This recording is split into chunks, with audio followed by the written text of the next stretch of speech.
Gandang araw po sa ating lahat. So ngayon po ay magtutuloy po ako. Tips lang kung paano alagaan natin yung mga numero ng ating steel tape. So ayan po. So ang gagawin lang po dyan, gagamitan lang po natin ng scotch tape. So lagyan natin ng scotch tape dito para kapag ginaganito mo yung metro mo, hindi na gasgasan ng ano dito sa baba, sa loob.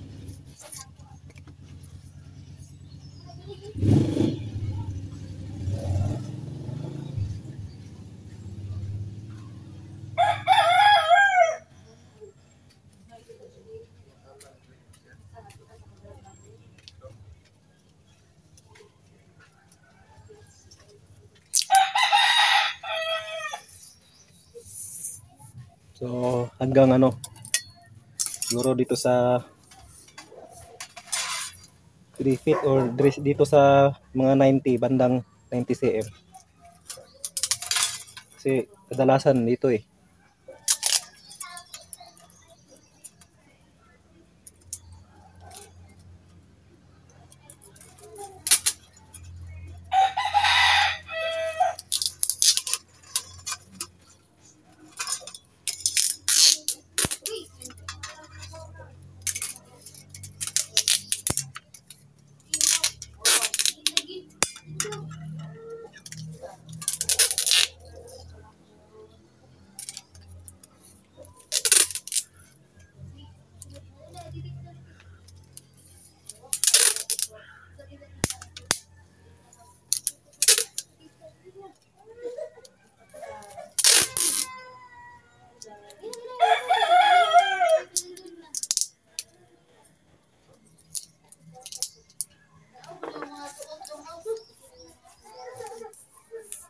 Ganyan, hilot-hilot lang para dumikit lahat yung scotch tape.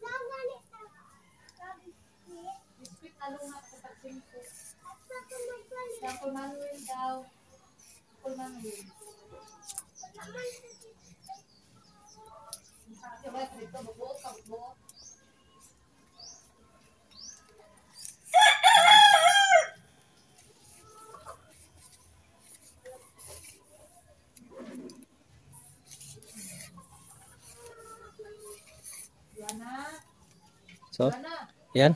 Okay. So, iwasan din natin yung mabasa ng tubig yung ating steel tape para mas lalong tatagal. So, ayan. So, hanggang dito na lang po. So, maraming salamat sa inyong panonood.